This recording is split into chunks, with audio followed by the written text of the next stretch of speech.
So we run a podcast. This is Discover Las Vegas. I'm Priscilla Scott, Recreation Coordinator with the City of Las Vegas. My co-host, Mr. Philippine.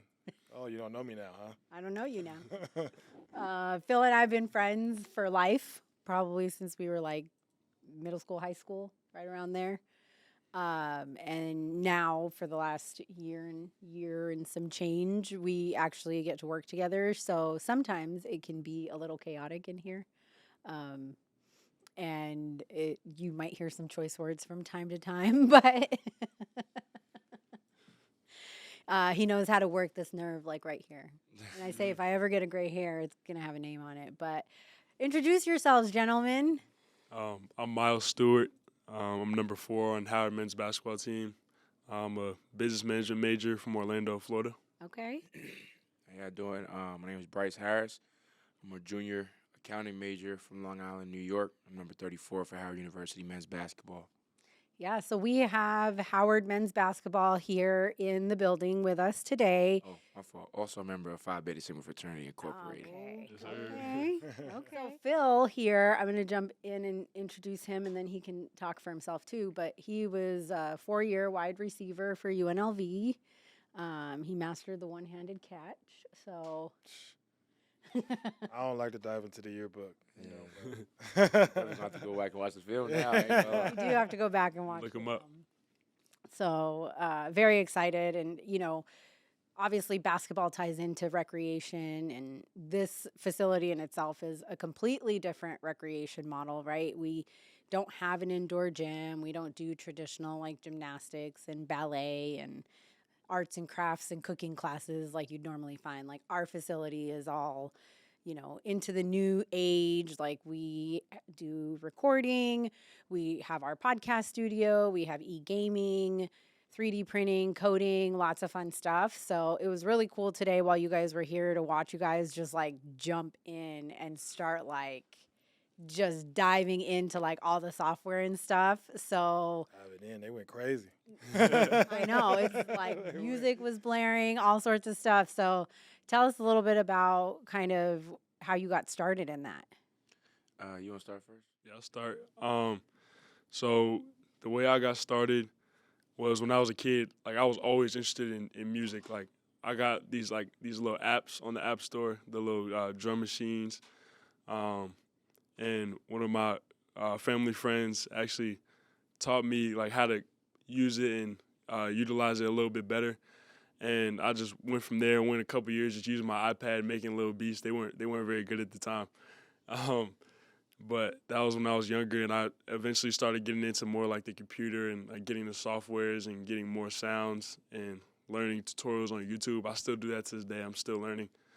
Is that what you do in your downtime? Yeah, literally, I just play basketball, do my schoolwork, and then make beats, and that's really it. Like I don't do anything else.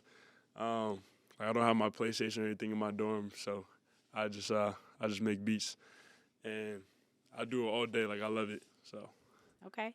yeah. I actually started out, so I've always been a music lover. I started out from my mom's side of the family. My mom go around singing. She's, a gospel singer. She's now a pastor at a church.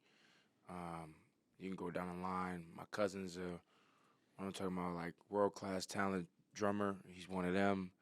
You know what I'm saying? Everybody in my family can sing. Go from my aunt to my uncle could play bass. He actually played bass on Set It Off. Wow. For that movie, yeah. He's really good. So I had a lot of family members, down the line. So they kind of, anytime they could, they kind of pushed me into more of a musical sense. Now I kind of stayed with my dad, so it was more so sports for the most part. Till I went to my 9th grade year. We had a lot of kids in our town, so we had a freshman center rather than just going into high school.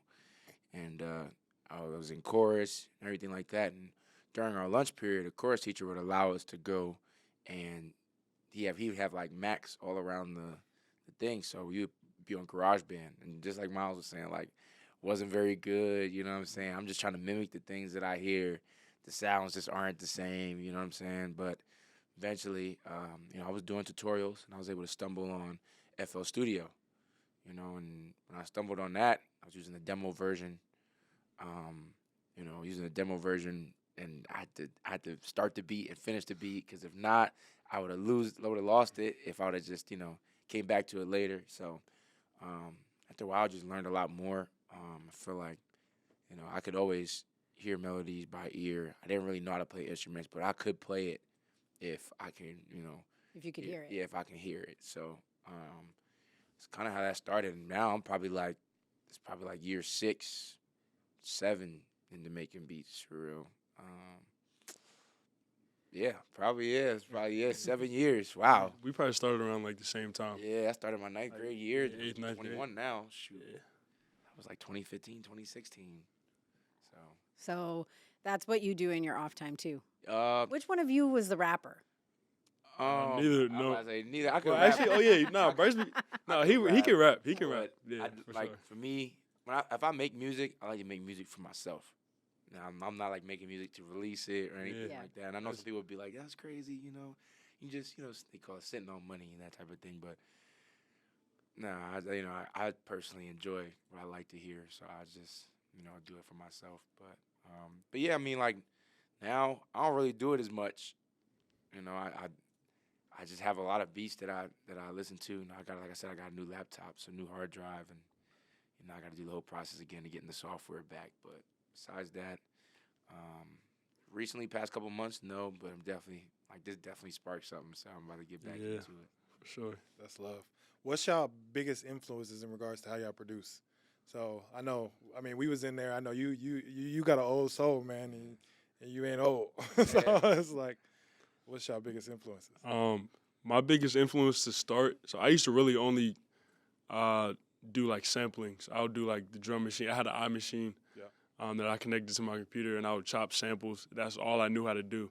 Like I just recently started learning like chord progressions and things and how to start making my own beats. But like my biggest influences at the start were probably like Kanye West, Pharrell, anybody that chopped. You won't Soul hold that samples against and- you. Yeah, I mean Pharrell wasn't as much soul samples, but he did. But I like the way his drums were, and I would incorporate that to my beats. But I always had a thought like I want to hear like new drums on like soul samples. So You that's have a really good what ear got if me you're into going for starting. beats. Yeah, like I love the old school with the mix with the new school. That's what he does like really well. And he was just playing the beat in there that was really good like that. So I was really interested in that. And that's really what made me start wanting to make beats.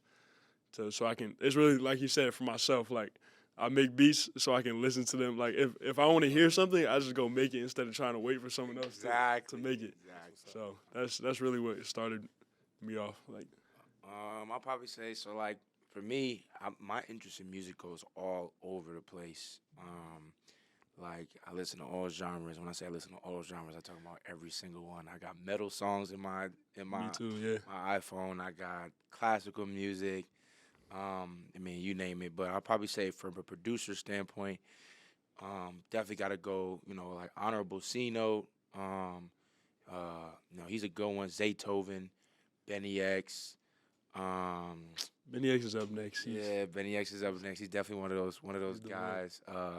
Then you go from that to old school beats like The Conductor, and you know, it just goes on and on and on. So, yeah, those are pretty. I think much it's my pretty cool influence. because you guys are talking about like producers versus like artists. Yeah, So it just goes a long way to say Right. like you're like interested in like the sound and the beat and you like listen to it and the vibe and all that. So that's pretty cool too.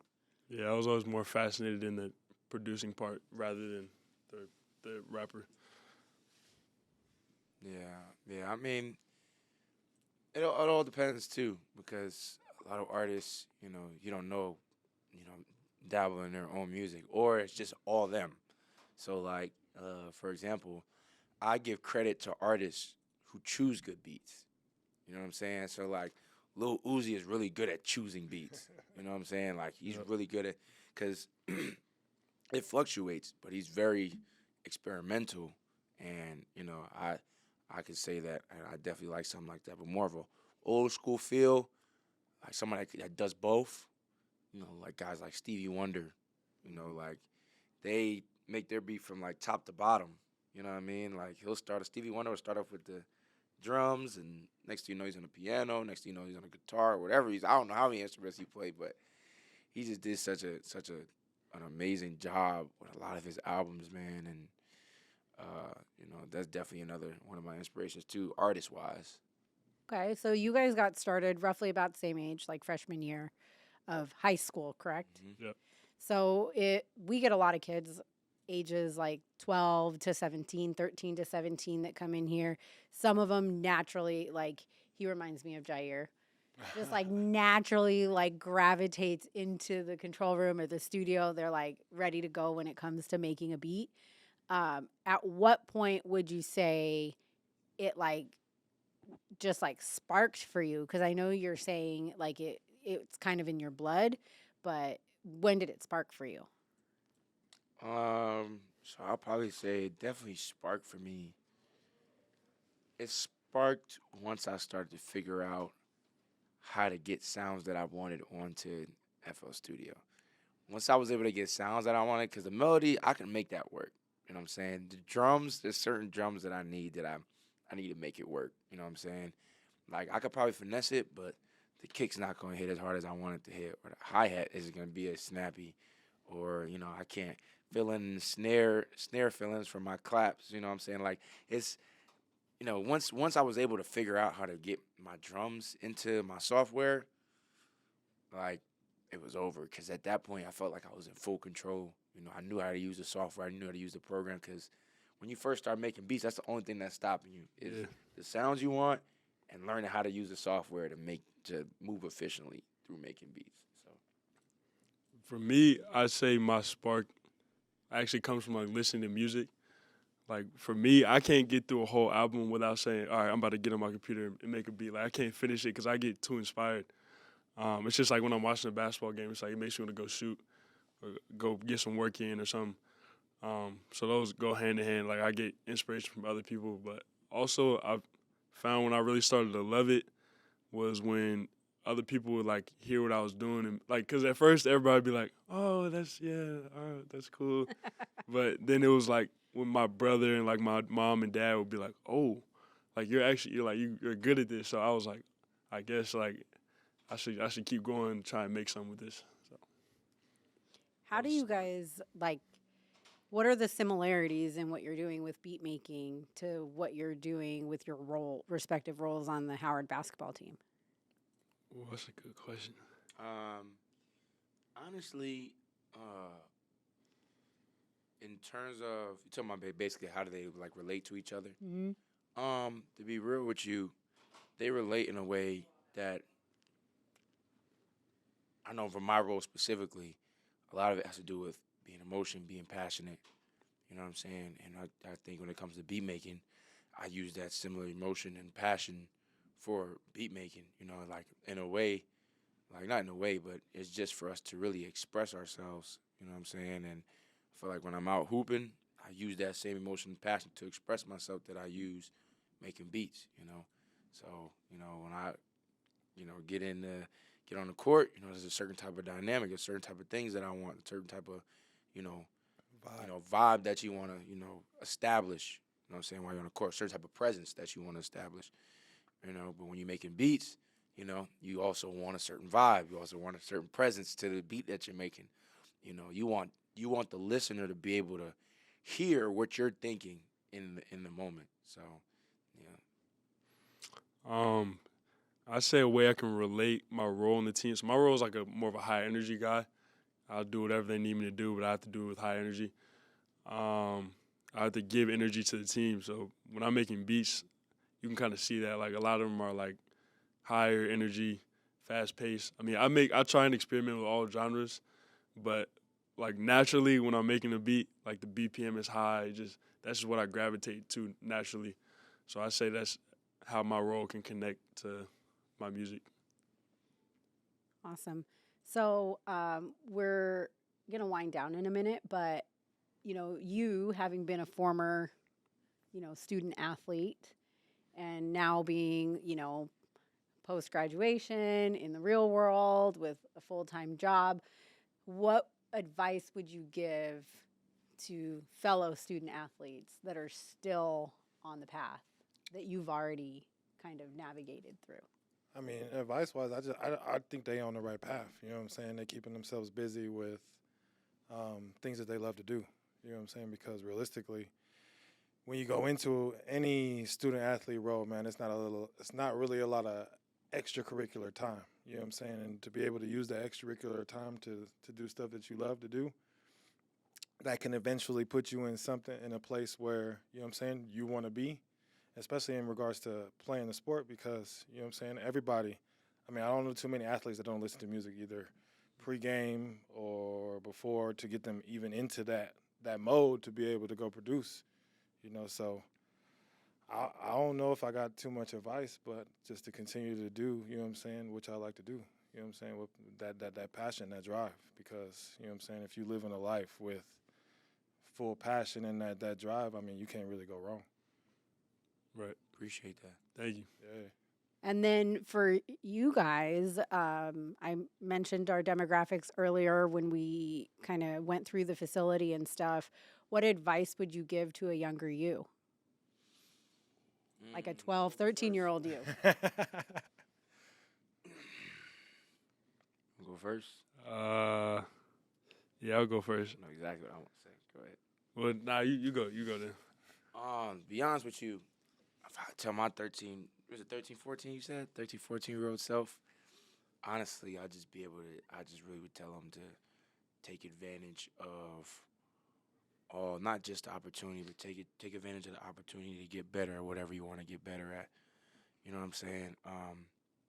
Make sure you keep your focuses catered to just your focuses. You know what I'm saying? There's a good quote that Bruce Lee said is, I'd rather be the guy that's practiced one punch 1,000 times than practice 1,000 different punches. You know what I'm saying? I feel like being successful in what you want to be successful in is intentional, and if you can do that, that means you got to gear everything all your goals, you have to gear toward working toward that. You know what I mean? If you're in a whole bunch of different directions, it's hard to get to where you want to get to, and honestly, I'll say that, and then, like, your pace and slow pace is the fastest way to get to where you're going. So, Thank you. My advice would be probably geared towards more habits, like Bryce said. Also, like another quote I've been hearing recently a lot from people is, "How you do anything is how you do everything." Make sure that you approach everything with the same mindset, no matter what it is. If you want to do it, if you don't want to do it, just embrace it. So that'll be probably to my younger self. To kids now, a quote my grandma always tells me. It's not that I have any regrets or anything, but like living a life of regret is not what you want to do. I don't have any regrets now, but just work hard so later in life you don't have to think back and say, I didn't work hard enough at this aspect or this thing that I love, and I didn't put my all into this, and I could have been here. So don't live a life of regret. Lock in, young bruv. Yeah, lock lock in. Sure. Thank you, guys, and thank you to the entire Howard University team for allowing you guys to come and spend the day with us. I really appreciate it on behalf of the city of Las Vegas and Discover Las Vegas. It's been great to have you guys. thank you for having We'll us. definitely make sure you get your beats. For Yep. sure. I know Phil was working hard on, playing them. It was great to watch you guys put all that stuff together while you were here. So Man, I wanted to show him that Brian McKnight, that anytime sample, so that I can see, because I want to figure out what type of you gonna cook with that. Yeah, nah, for sure. I'm gonna figure that out. Figure it out.